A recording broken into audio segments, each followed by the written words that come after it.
Olá, sejam bem-vindos a mais uma aula da R2FT, Formação em Reabilitação Neuromuscular. Hoje é o dia 28 de junho de 2025 e nós vamos ver a aula 3 do módulo 3, que são os problemas que fala dos problemas da coluna cervical, do complexo do ombro. A aula de hoje vai ser uma aula bem interessante, bem prática. Deixa eu colocar aqui para vocês. Antes, deixa eu ver se vocês... tem alguém que está entrando, está saindo? Como é que está a situação? Bom, vamos lá.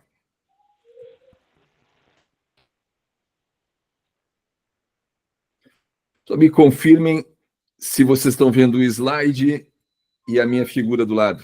Isso aí, Ivan. Sim, sim. Vamos lá, então. Hoje nós vamos falar, a primeira parte é sobre tórax e mobilidade escapular. Como que os problemas... Ó, o microfone aberto. Os problemas da mobilidade do tórax, da coluna torácica, influenciam na coluna cervical. Bom, gente, estão falando com um cara que sofre desse problema, né? Sofro de perda de mobilidade torácica e, como consequência disso, ao longo da minha vida, eu desenvolvi seríssimos problemas na minha coluna cervical e na lombar também. Mas hoje nós vamos falar de tórax e coluna cervical, esquece a lombar, né? Mas a verdade é essa, né?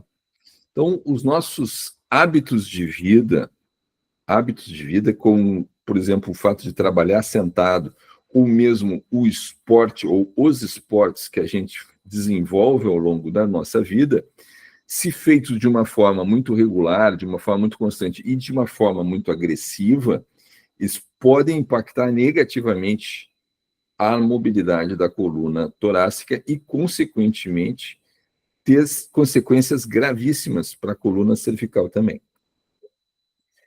Então, nesse exemplo aqui, isso é de agora, tá? Agora, faz pouco tempo, ó. Faz exatamente um ano atrás, ó.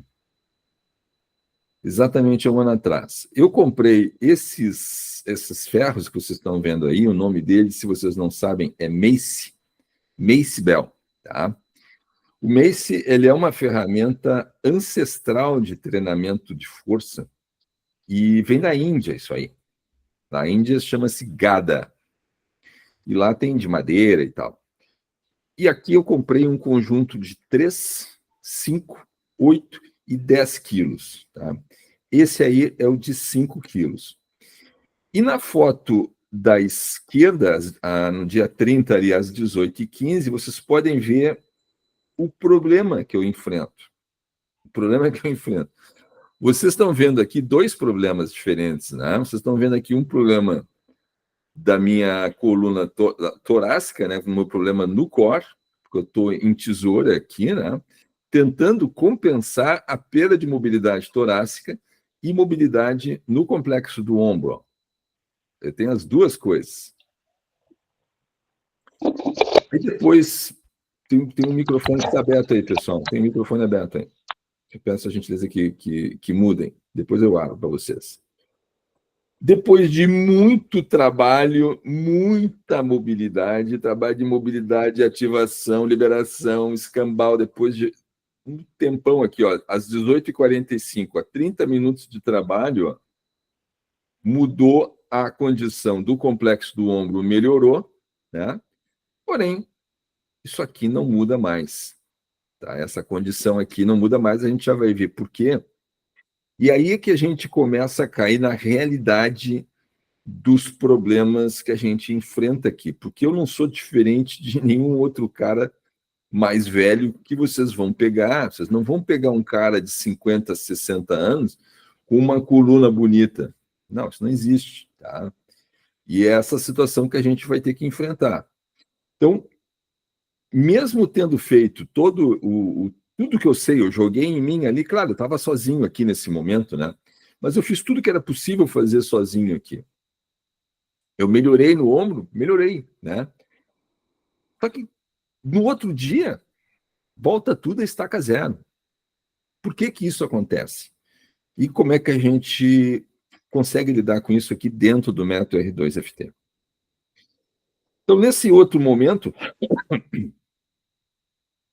eu estava com o Luiz aqui na clínica, né? E eu pedi para o Luiz fazer, então, o registro daqui, ó, às 15 horas, de como é que estava o meu déficit de rotação externa, olha lá. Ó. Aí o Luiz veio, trabalhou para cacete em mim, né? Uma hora depois, eu estava assim. Aqui estão os registros dele fazendo liberação facial ali no peitoral menor, no tríceps, redondo maior, redondo menor, ali no romboide, paravertebral, o que nós vamos fazer na nossa aula lá. E o máximo que a gente que ele conseguiu era isso aqui, ó. Sendo que hoje, se nós fôssemos fazer essa avaliação, eu ia estar exatamente como eu estou aqui. Claro que quando a gente termina esse trabalho aqui de liberação miofascial e das ativações, eu estava melhor, fiquei melhor por algum tempo, mas depois volta tudo ao que era antes. Nesse momento aqui, eu não tinha também o diagnóstico que eu tenho hoje. Hoje eu sei que eu tenho reumatismo, hoje eu sei que eu tenho uma anquilose torácica, que é o que nós vamos ver a seguir nas minhas imagens ali. Eu tenho espondiloartrite axial, eu tenho degeneração do esqueleto axial por uma condição genética. Então, essa hipercifose que vocês vão ver aqui, isso aqui sou eu, tá? Isso aqui é um troço que eu carrego comigo desde a minha adolescência. E só piorou com as décadas que se seguiram treinando ferro, causando adaptações funcionais. Tá? Eu estava aqui, vamos para cá. Ó, essa aqui também é minha coluna. Ó. Então, observe a quantidade, a redução de espaço. Olha aqui, ó. Os osteófitos ali, ó. A escoliose. E aqui está o laudo. Ó. Presença de discopatia difusa, redução da altura dos espaços discais. Todos os espaços discais estão com discopatia. Osteofitose secundária. Ou seja, os osteófitos, né, são esses ossinhos aqui, ó, nas bordas, secundários à discopatia, a redução dos espaços intervertebrais ali, dos discos, né? Hiperlordose lombar, que é aquela posição da tesoura ali que vocês viram, porque aquilo ali é uma compensação da hipercifose que está aqui, né? Hipercifose dorsal. Ou seja, é uma encrenca, eu sou uma encrenca, né? E o resumo dessa situação toda é essa frase aqui que eu tenho para dizer para vocês, tá? O processo de envelhecimento, ele não é uma coisa linear em todos os sistemas. Não.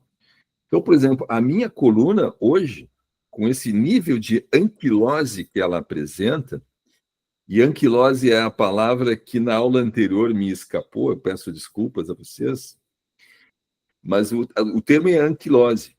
Anquilose significa soldar, né? As vértebras vão se soldando com o passar do tempo. Se eu não fizer o tratamento que hoje eu estou fazendo, eu iria terminar lá com 80 anos, bem pior do que eu estou hoje, né? Completamente curvado para frente. Esse processo de anquilose, ele é irreversível, isso aí não muda.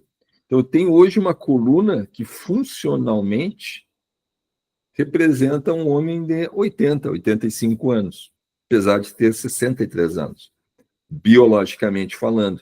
Né? Cronologicamente falando, eu tenho 63 anos, mas biologicamente a minha coluna tem 80 anos. Agora, os meus músculos têm bem menos que 63 anos. Né? Eu tinha, né, há pouco tempo atrás, mas já estou retornando, uma condição física de um homem bem condicionado de 50 anos. Os meus exames de sangue, a minha glicose é 85, né? A minha insulina é 2,8, minha hemoglobina glicada é 4,3, triglicerídeos super baixo, colesterol baixo, HDL bom, minha testosterona é boa, 700. A parte metabólica orgânica minha está tudo muito bem. Então, fisiologicamente, a minha idade fisiológica é muito menos do que 60 anos. Muito menos. Mas a minha coluna é de 80. Então, essa é a realidade, gente. Essas são as coisas complexas, as complexidades que a gente enfrenta na nossa vida aqui profissional. De modo que vocês devem fazer o que eu não fiz, que é trabalho de mobilidade torácica. Que como o meu esporte a vida inteira foi treinamento de força, a força, da forma como eu praticava, ela exigia um alto grau de estabilidade. Então vocês pensem, né?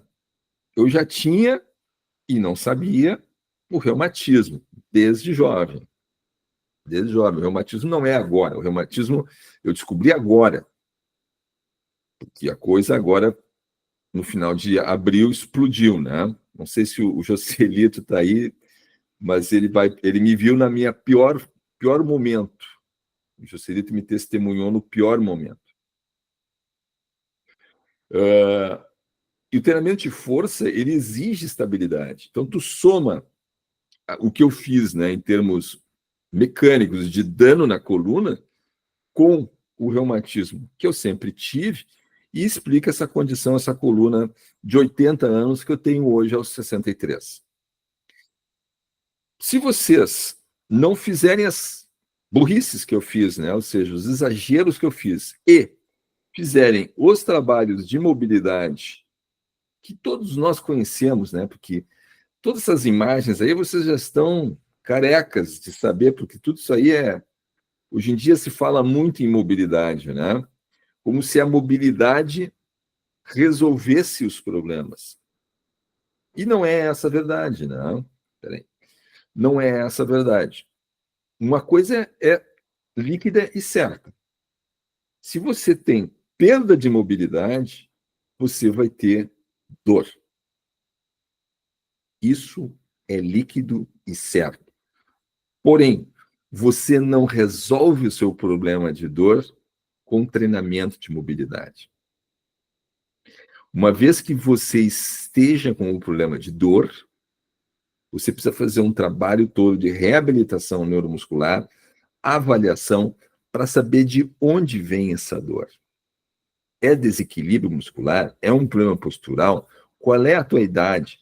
Você já tem adaptações anatômicas? Você tem alguma doença inflamatória associada? O que você fez? Qual é o esporte? É boxe? É natação? É vôlei? É levantamento de peso?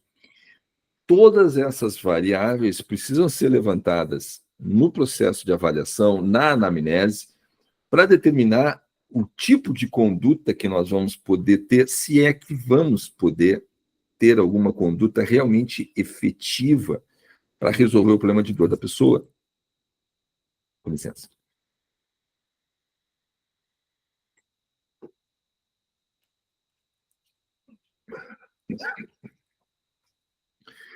De modo que, repassando então essa questão de mobilidade e dor. Falta de mobilidade causa dor. Beleza. Porém, se você está com dor, fazer trabalho de mobilidade não tira a dor. Então, qual é a nossa orientação? Como é que a gente pensa aqui na R2?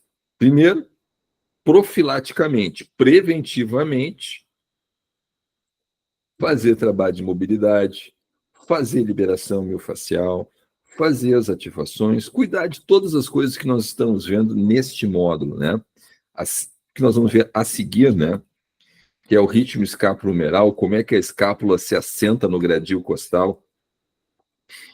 Essas coisas a gente tem que ver enquanto o teu aluno ainda é jovem, enquanto ainda dá para fazer alguma coisa em termos realmente estruturais nessa pessoa, para evitar que o problema avance para um estágio de adaptação anatômica futuro. Uma vez que as adaptações, nós já vamos ver também essa questão agora, né, daqui a pouco, as adaptações tenham ocorrido jamais, não tem mais volta, babaus, né? Então, existe hoje esse hype, né, com relação à mobilidade. É uma hipervalorização do trabalho de mobilidade, como se treinar mobilidade resolvesse todos os problemas.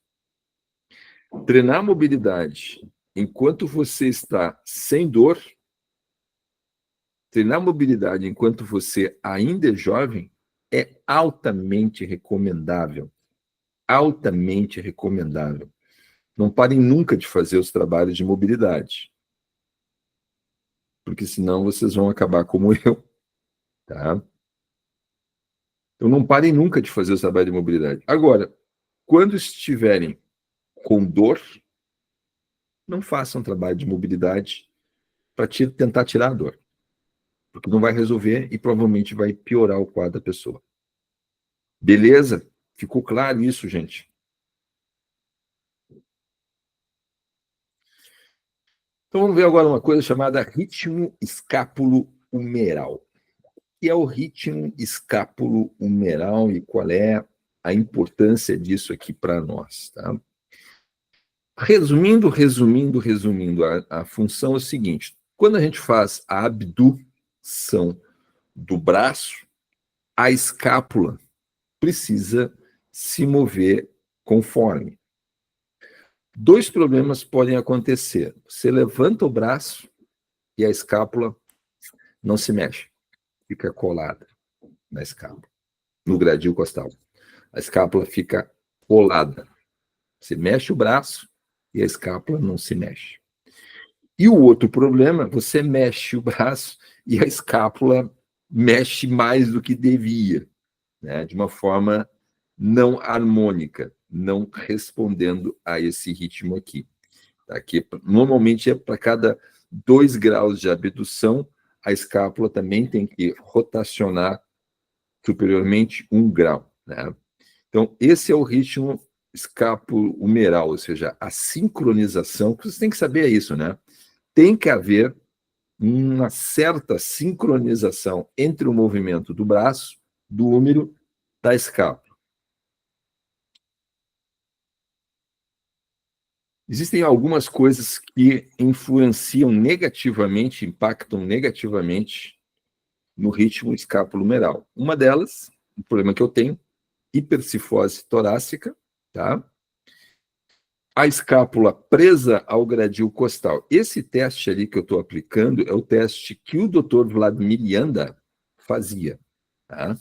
Nós vamos fazer lá também, que é tentar colocar as falanges distais aqui embaixo da escápula. O teste é muito simples, né? Eu estou tentando enfiar ali e eu não consigo enfiar. Está presa, aquela escápula está presa no gradil, tá? Então, quando ele mexe o braço, a escápula não se mexe. Qual é a consequência disso? Pinçamento do tendão do supraespinhal, né? Lesão no manguito. E a outra condição é a escápula solta no gradil costal. Quando você enfia mais de uma falange e meia. O certo é enfiar entre uma falange e uma falange e meia. Mas quando passa de 2 falanges aqui, aproximadamente 2 falanges para dentro, consegue enfiar mais de 2 falanges ou 2 falanges para dentro a pessoa já tem a escápula solta no gradil, o que também vai ter implicações para ela no trabalho de membros superiores. E aqui nesse slide à direita, para vocês verem a complexidade das coisas que a gente enfrenta, nós temos uma situação híbrida, né? Nós temos as duas coisas. A escápula da direita dessa paciente aqui estava presa, e a da esquerda, a escápula esquerda, solta uma discinesia aqui de classe 2, ó. Todo o bordo medial da escápula levantado do gradil e esse bordo grudado no gradil, entendeu? Então, as coisas são complexas, tá? Por isso que essas soluções, entre aspas, que vocês veem no Instagram, façam esse exercício de mobilidade, façam aquele alongamento, façam esse reforço, tudo isso aí é pataquada, né? Porque a coisa, na realidade, é muito complexa para resolver assim de uma forma tão simplória, tá? A coisa não é assim. Bom, essa imagem aqui eu tirei numa das academias que eu trabalhava e observa uma menina nos seus 13 anos, eu acho, por aí, né? No máximo 14 anos, frequentando uma academia. Eu já acho isso um absurdo por si só, mesmo que ela não tivesse essa condição aqui. Meninas nessa idade não tinham que estar frequentando academia porcaria nenhuma, tá? Academia é lugar de gente velha, entre aspas, adultos, né? Que querem fazer trabalho de força e hipertrofia. Ponto. Problema deles. Agora, esse tipo de paciente ou cliente, tá? Tinha que estar fazendo outra coisa, tinha que estar fazendo balé, um trabalho de ginástica olímpica, tinha que estar fazendo trabalho postural, trabalho para corrigir aquela escápula ali e nunca fazendo um trabalho de musculação. Porque tu imagina o que vai acontecer na postura dessa menina aqui se tu jogar uma pressão de ombros, uma elevação lateral, um supino, uma remada, qualquer coisa que tu fizer, um bíceps, fazer bíceps aqui, espetáculo, né? Botar essa menina aqui para fazer rosca direta com esse ombrinhos que ela tem. Meu, são exercícios absolutamente contraindicados, né, para essa situação aqui. E é isso que eu quero que fique de mensagem para vocês, né? Que vocês tenham esse olhar para os alunos de vocês, né? Vocês olhem a escápula e assim, olha, vamos dar uma olhada melhor nisso aqui, eu acho que isso aqui, a escápula está presa, a escápula está solta, vamos ver o que dá para fazer. Enfim, tá? O que eu quero que vocês tenham é esse olhar clínico, funcional para os seus alunos, que é neste olhar onde reside o valor do atendimento de saúde que vocês prestam para os seus clientes. É este olhar, porque o resto dos colegas não quer nem saber se tem ombro assim ou ombro assado. Quer fazer elevação lateral? Vamos tocar. Entendeu? Eles não estão nem aí. Isso aí não é comigo. Então, só que porque o paciente, o aluno está na tua frente, tem um problema de discinesia escapular cavalar, e é responsabilidade de vocês decidir o que fazer. Se vão ignorar e atender o que a pessoa quer fazer, ou não, se vocês vão atuar dentro do que a R2 preconiza. Avaliar o quadro, diagnosticar a condição, e se for possível, se vocês se sentirem em condições e houver outras condições físicas, né, um local para fazer um atendimento adequado, intervir para corrigir essa situação aí. Tá? Bom, nessas situações onde o ritmo escapulohumeral está comprometido, a gente vê essa situação, né, que os movimentos de pressão vertical são totalmente contraindicados, né? Os de pressão horizontal, como um supino, por exemplo, tem uma contraindicação relativa, porque ao invés de supino, tu pode colocar, se a pessoa suportar, pode colocar ela numa flexão no solo, de joelhinho, por exemplo, né, com carga reduzida. O risco eu já falei para vocês, né? Se a escápula está presa ou solta, o que isso decorre, né? Impacto do supra, né? Tendinopatia do supraespinhal. Essa pessoa vai ter dor no ombro, vai ter disfunção para sempre, tá? Vamos ao posicionamento, então, da escápula. Claro que ninguém vai ficar na academia com régua, com goniômetro, medindo a posição do bórodo da escápula ali para ver a distância da coluna. Claro que existe uma definição médica, técnica, do que é o posicionamento escapular fisiológico, que é isso aqui que eu estou colocando para vocês nesse slide. Isso aqui é o que a medicina estabelece como sendo o posicionamento correto fisiológico. Mas não precisa ficar decorando, se lembrando ou querendo medir essas coisas na academia. Basta observar, né? Então, o bordo medial da coluna encontra-se assentado aqui, ó, no gradil, ó. Está totalmente assentado aqui no gradil, a escápula direita dele. A escápula esquerda, ó, a pontinha inferior aqui está um pouquinho saltada. E a distância do bordo medial para a coluna é aproximadamente a mesma coisa. Essa situação que esse rapaz apresenta é praticamente uma situação ideal. Não é o melhor. Não é o melhor, mas é excelente. A gente deve intervir nisso aqui. Esse rapaz tem algum sintoma? Haveria alguma contraindicação de dar exercício para membro superior para esse rapaz? Não, não. É como eu falei, são as complexidades da vida prática. Isso aqui é a realidade, não é papel. Tá? Então, na realidade, a gente vai ter que decidir se vamos ou não intervir. A gente já vai ver isso melhor daqui a pouco. Posicionamento escapular fisiológico versus não fisiológico. Então, cinesiologicamente falando, um posicionamento escapular fisiológico é definido desta maneira aqui, ó. Ele é feito através da retração escapular com inclinação posterior e rotação externa. Exatamente essa situação aqui que a menina apresenta na direita.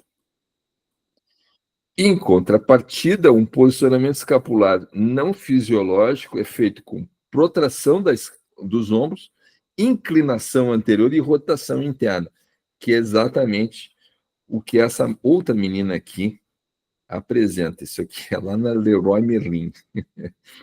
Eu vi a menina ali assim, tirei a foto na hora, porque é de curso, né? A posição da guria aqui é exatamente para essa situação, né? Botar em curso o negócio, porque é péssima, né? Essa aqui é uma situação típica de intervenção, né? Se essa menina aparece para vocês na frente, alguém com uma conformação dessas, né? Tu é professor de academia, tá trabalhando na academia, tu não tá na clínica, que são coisas diferentes, né? Porque eu aqui, como estou na clínica, quando a pessoa, se essa menina vem para cá se consultar comigo, é porque ela está com dor, que aquilo ali incomoda ela de alguma maneira, ela já tentou resolver de N formas, não conseguiu, até que alguém disse, não, vai lá no Ivan que quem sabe ele resolve isso. Então, no setting aqui clínico, é uma parada, tá? Eu vou entrar para resolver a questão dela. Mas vocês não estão na clínica, vocês ainda não têm clínica, vocês estão nas academias. E aí, como é que vocês vão fazer isso? Porque essa pessoa, estando na academia, ela quer treinar. Ela está lá porque quer treinar. E provavelmente, agora é uma moda que eu considero infame, né? As gurias querem ficar com o formato shape em V. Eu tenho visto muito as gurias dando pau nas costas, pau nos ombros, para ficar com os ombros em V. É um troço meio louco esse, né? Que acontece hoje em dia. As mulheres querem ficar com um shape androgênico e alguns homens querem ficar com um shape feminino. É uma coisa maluca isso, né? Bom, mas enfim, isso é outro papo. Então, como é que você lida com essa situação na academia? É muito difícil. Mas é teu dever, aluno da R2FT, fazer essa avaliação e tentar compor com essa pessoa uma abordagem para avaliar essa situação, para trabalhar essa situação de alguma maneira ali na academia, se ela não topar fazer um atendimento com vocês em separado. Mas a ideia é essa, né? À medida que vocês ganham experiência, confiança e segurança no método R2FT, é vocês pegarem essa pessoa aqui e levarem ela para uma sala, entendeu? Para poder fazer uma avaliação e um atendimento fora do ambiente da academia, porque isso aqui, para tratar na academia, é muito difícil, né? Por cima da roupa da pessoa, esquece, né? Bom, tudo que a gente está vendo pode ser desequilíbrio muscular, ou não.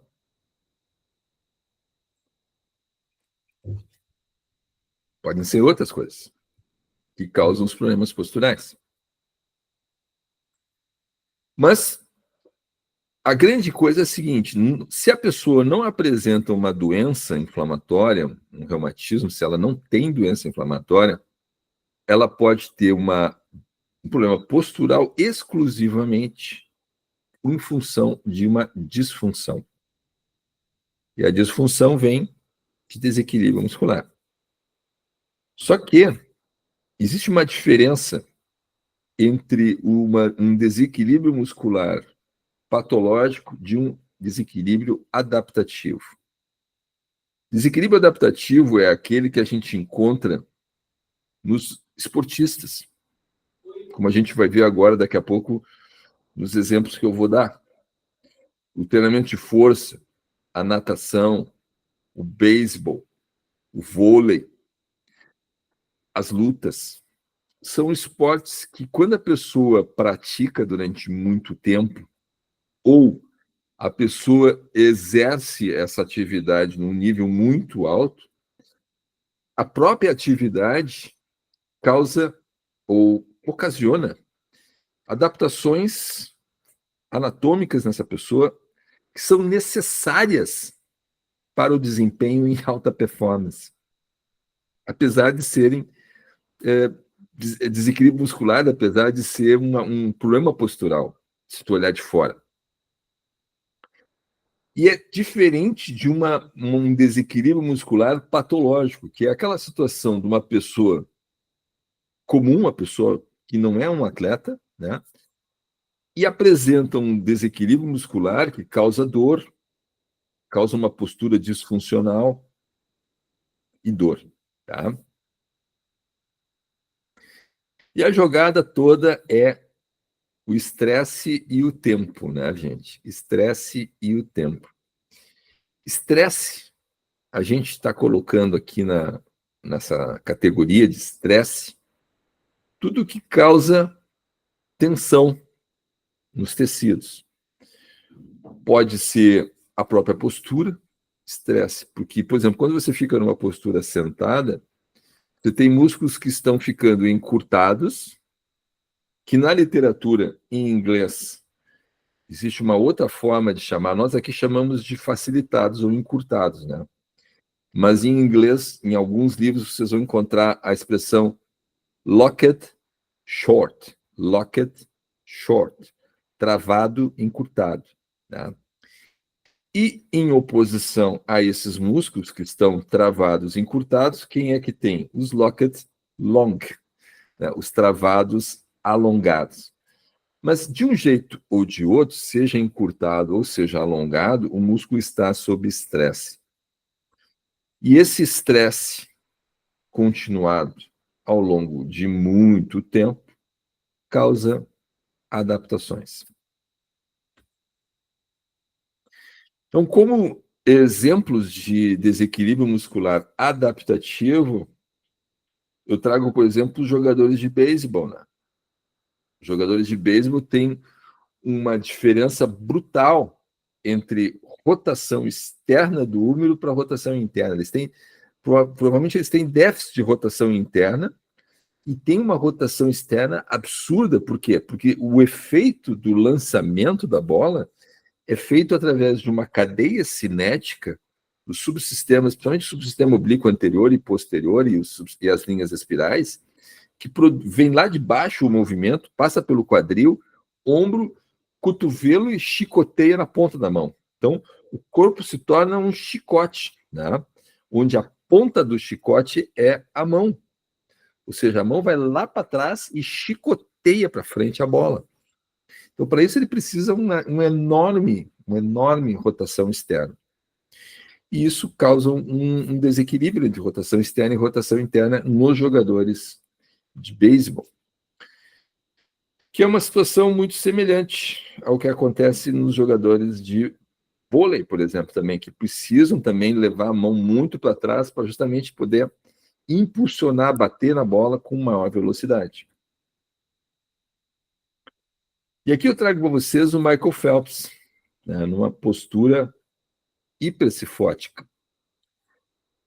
E vem aquela pergunta, se a gente olha ele com hipercifose, com a cervical anteriorizada, né, uma postura horrorosa, e pensa assim, pá, vamos arrumar isso, né? Vai nadar melhor. Será, gente? Será que ele ia nadar melhor sem essa condição dele? Eu acho que não. Eu acho que não. Minha opinião é que não. Por quê? Porque a natação exige o quê? O crawl exige o quê? Exige do peitoral e do dorsal, certo? Para fazer o stroke, né? A abraçada. E tanto o peitoral quanto o dorsal tendem a fazer o que com o húmero? Rotar internamente. Rotar internamente o húmero. Então, o esporte da natação, no nível que esse rapaz, esse homem, exerceu, causou adaptações funcionais específicas ao esporte. Ou seja, ele precisa dessas adaptações para desempenhar a natação no nível que ele desempenhava. E não é uma coisa deletéria necessariamente. Pode ser que no futuro ele venha a ter dor. Pode ser que hoje, porque essa foto é antiga, né? Pode ser que hoje ele já tenha dor, não sei. Provavelmente vai ter. Mas na época em que ele era jovem, ali nos seus 25 anos, 22, 23, 25 anos, quando ele competia, né? Não doía nada. Não doía nada e ele já tinha essa conformação. E também não vinha, não sei, né? Mas estou supondo que também não tenha nenhuma doença reumática que cause isso na juventude. Então, é complexo, né, gente? É muito complexo. No caso de uma situação como essa aqui, evidentemente que a gente não vai intervir. A gente vai intervir em coisas como esta aqui, tá? Uma pessoa que está com uma discinesia escapular, está tendo dor no ombro, está tendo dificuldade para executar os exercícios, né? Não está tendo desenvolvimento físico, não está fazendo, vai jogar tênis, vai jogar beach tênis e sente dor. A gente vai intervir nisso aí. Tá? São nas questões provenientes exclusivamente de desequilíbrio muscular. Ou seja, quando é patológico, né? Quando o desequilíbrio muscular causa dor, prejudica o rendimento. Tá? Então, isso aqui é só um reforço, né? Desequilíbrio muscular é patológico quando as pessoas passam muito tempo sentadas. Quando a gente deve intervir em desequilíbrio muscular? Quando causa dor, dificulta ou impede a execução de um exercício. Como, por exemplo, aqui, a pessoa não consegue fazer um terra sumo numa profundidade maior que esta aí. E qual é a diferença entre disfunção neuromuscular de adaptação anatômica? Essa menina aqui, ó, com toda essa postura horrorosa que ela apresenta, se tu chegar nela ali, bater no ombrinho, assim, escuta, fulana, arruma esses ombros aí, bota para trás. Ela vai conseguir fazer. Ela vai. Porque aquilo ali não é uma adaptação, aquilo ali é só uma disfunção. São músculos que estão inibidos lá atrás, músculos que estão facilitados na frente, somada com problemas emocionais, provavelmente, é jovem, né? Então, toda essa condição psicológica, fisiológica, ecologia de vida, muita tela, muito computador, muito celular, acaba gerando aquilo ali. Mas como ela ainda está nos seus anos 20, dá tranquilo para arrumar aquilo ali, desde que ela queira. E não é, mesmo assim, não vai ser fácil arrumar essa situação aqui. Nunca é fácil. Nunca é fácil. Sempre é trabalhoso. Sempre é complexo. Porque cada pessoa apresenta um problema peculiar. Não tem dois iguais. Mas a beleza do Meta R2FT é que não importa essa paleta de sintomas, essa infinidade de sintomas que a pessoa apresente, a gente vai resolver sempre tudo da mesma forma, né? É o que torna o método reprodutível. Já esse senhor, esqueço, né? Esse aqui, como eu, não tem mais volta. Essa hipercifose aqui, essa anteriorização cervical. Não sei se não conheço esse senhor, não sei se ele tem reumatismo, pode ser que ele tenha, né? E a razão de eu ter feito aquela aula aberta sobre dor inflamatória justamente é para alertar vocês, jovens, de que reumatismo não é uma doença de velho. Todo mundo, a maioria das pessoas está acostumada a pensar que reumatismo é doença de velho, né? Da minha idade para mais. Não é, não é. E nessa aula, eu aconselho vocês a assistirem essa aula, quem não assistiu, está ali no YouTube, é aberto. Nessa aula eu mostro, tem um estudo de caso que eu mostro, que é uma paciente que eu atendi de 35 anos. Eu não posso mostrar ela, mas eu asseguro vocês, a menina tem 35, mas tem uma aparência de 25. Extremamente jovem, bonita. E veio com dor cervical aqui.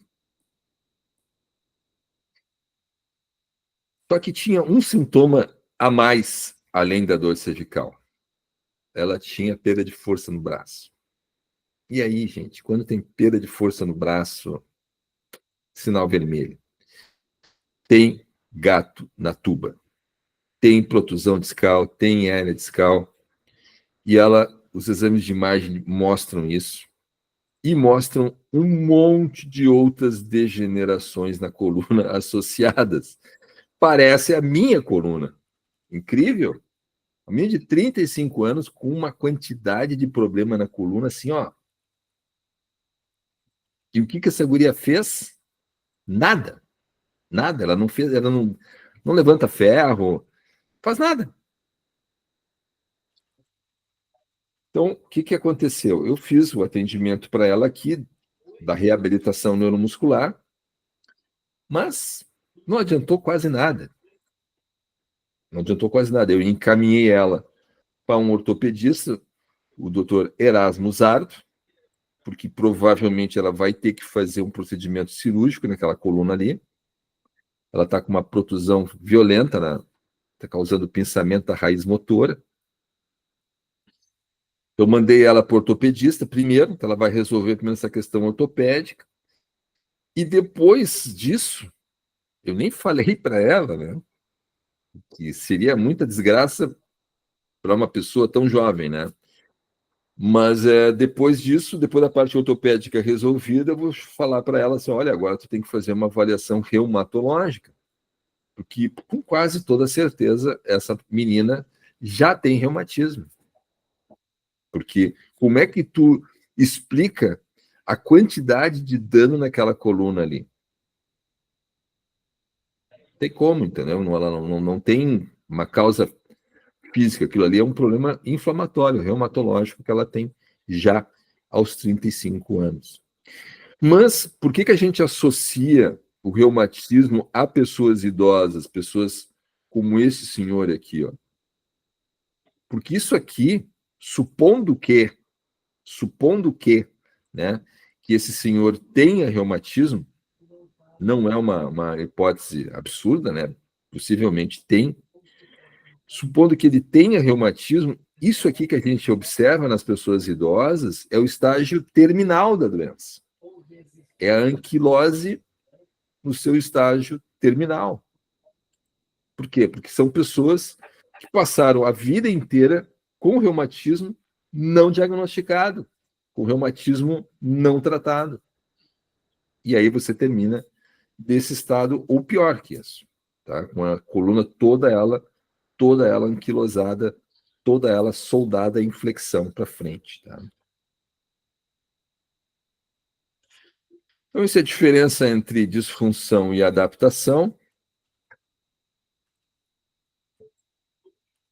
O que é postura ideal? Existe postura ideal, gente? Não, não existe postura ideal. O que existe é postura disfuncional. Postura disfuncional é aquela na qual o padrão postural que a pessoa apresenta causa problema, causa disfunção, né? Dor, dificuldade para executar o exercício, né? Dor no ombro, dor na cervical, dor de cabeça, enxaqueca. Aí vocês veem que é em função da postura dela.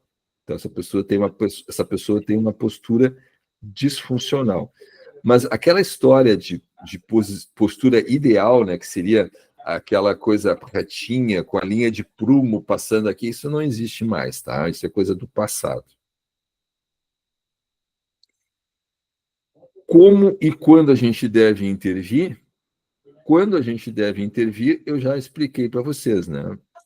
Quando for disfunção, quando vocês fizerem o diagnóstico de disfunção, não de adaptação, seja adaptação anatômica, seja adaptação funcional, vocês não tentem corrigir isso aqui, porque não vai dar certo. Tá? Mas quando for apenas desequilíbrio muscular, beleza. E como que a gente vai fazer essa intervenção? E aí vamos para aquele caso que agora, daqui a pouquinho, já estamos chegando no final da aula, o Márcio vai falar, né? Como que a gente faz a intervenção usando o modelo do Vladimir Janda, que é esse modelinho aqui, ó, que é a síndrome cruzada superior, né?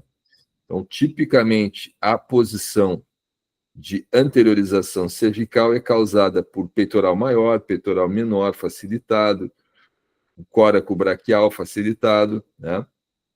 Isso aqui causa também a facilitação do trapézio superior, elevador escapular, com consequente inibição dos flexores capitais profundos e do serrátil e do romboide.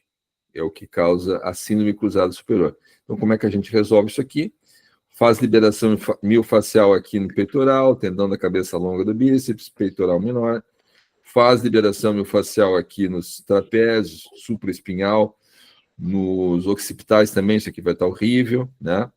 Aqui nos paravertebrais também a gente vai fazer limpeza, córaco braquial provavelmente vai estar horrível, tríceps provavelmente vai estar horrível, e faz ativação dos antagonistas, começando pelos flexores capitais profundos, para depois trabalhar o serrátil e o trapézio inferior posterior, né? A gente vai ver. E aqui nós temos mais exemplos de adaptações anatômicas, né? Que tecnicamente o nome é cifose de Sherman. Mas vocês encontram pessoas jovens com isso aqui, que é a chamada cifose juvenil. Mais detalhes aqui da cifose de Sherman. E isso aqui, evidentemente, a gente não deve intervir. Apenas em disfunções neuromusculares. Aqui temos um adolescente, um homem na meia idade, ainda dá para ajudar essa pessoa, né? Isso aqui tranquilamente a gente consegue resolver completamente, né? Isso aqui é muito músculo inibido aqui, mais do que músculo facilitado, né? A situação tanto pode vir numa situação, por exemplo, quando o cara é um marombeiro, né? Os ombros estarem para frente porque treina demais a parte da frente e não treina a parte de trás. Mas numa situação como essa aqui de um adolescente, que o máximo que ele faz aqui é usar a tela, né? Essa musculatura posterior aqui está inibida. E agora vou encerrar a aula, estamos exatamente com 50 minutos de aula, nós começamos às 17h50, às 17h10, agora já são 18 horas. Então eu vou encerrar isso aqui. E o Joselito não conseguiu ficar, né? Mas, enfim. E agora, Márcio, tendo visto e tudo que a gente viu, como é que tu enxerga ali aquela teu aluno ou aluna? Me lembro. Aluno. Aluno do tênis, do beach, né? Não, é aluno de musculação mesmo. De musculação. Quem é do beach é do Felipe, né? Isso, se eu não me engano. Isso mesmo. Isso aí. Me clareou e até me relembrou alguns pontos, né? Que eu fiz o teste também e literalmente esse caso aí, esse último cruzado que tu mostrou, facilitação de peitoral e facilitação de trapézio E elevador. e elevador da escápula, exatamente. Trapézio e o elevador da escápula, eu esqueci de mencionar no início da aula, né? E no início da aula, provavelmente eu confundi o nome, né? Eu falei rhomboide, eu acho. Daí até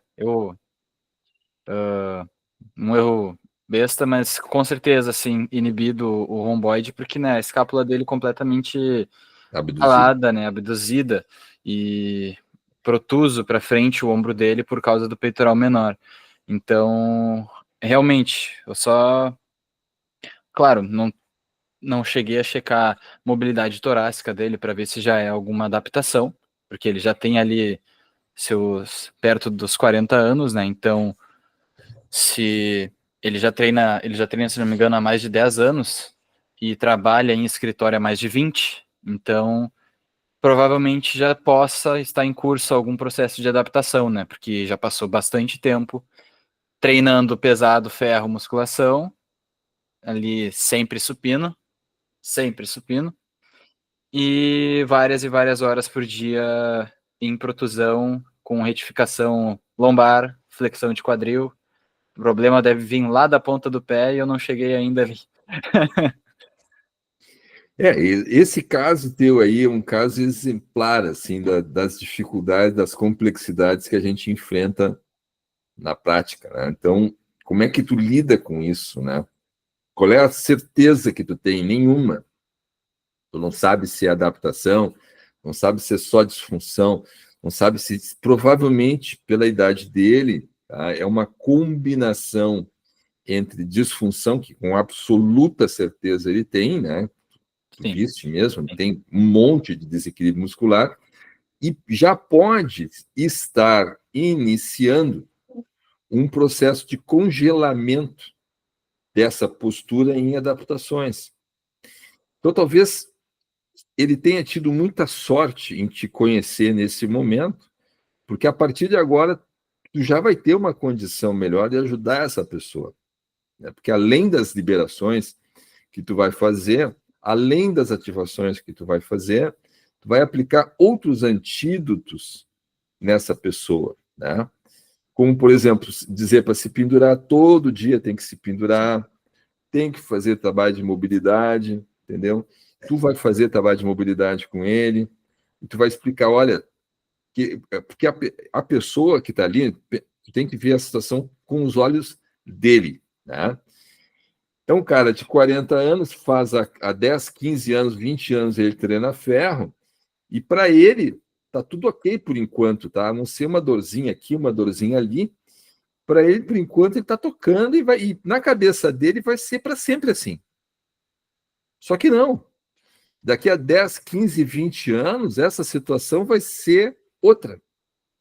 E é esse panorama que agora tu já tem condições de explicar para ele, né? Ou seja, os problemas que eu estou tendo, que pelo menos sirva para alguma coisa, para vocês, não só para vocês, para a vida de vocês, mas para a dos alunos de vocês, para evitar que situações como a minha voltem a acontecer na mão de vocês, né? Porque é óbvio, né? As pessoas com quem a gente não está se relacionando, fazer o quê, né? Mas aqueles que são seus alunos, aqui que é tua responsabilidade orientar o trabalho, tu precisa ter essa visão clínica, assim, olha, será que o que eu estou fazendo pode agravar essa condição? Bah, vamos fazer um trabalho para te ajudar, porque senão as consequências podem ser essa ou aquela outra lá.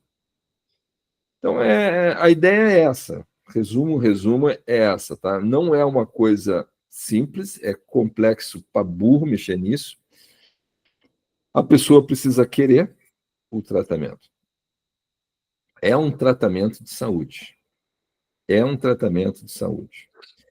Portanto, vocês podem, no momento que tiverem expertise, podem cobrar como tratamento de saúde. E é essa a grande contribuição, né, que eu estou dando para vocês em termos profissionais, que é uma outra visão da educação física, é uma outra abordagem da educação física, uma abordagem clínica, e até agora não existia. Essas pessoas que têm esse tipo de problema, esse aluno do Márcio aí, e todas as demais pessoas com problemas posturais, elas fazem o que hoje? Nada. Nada. Não fazer nada.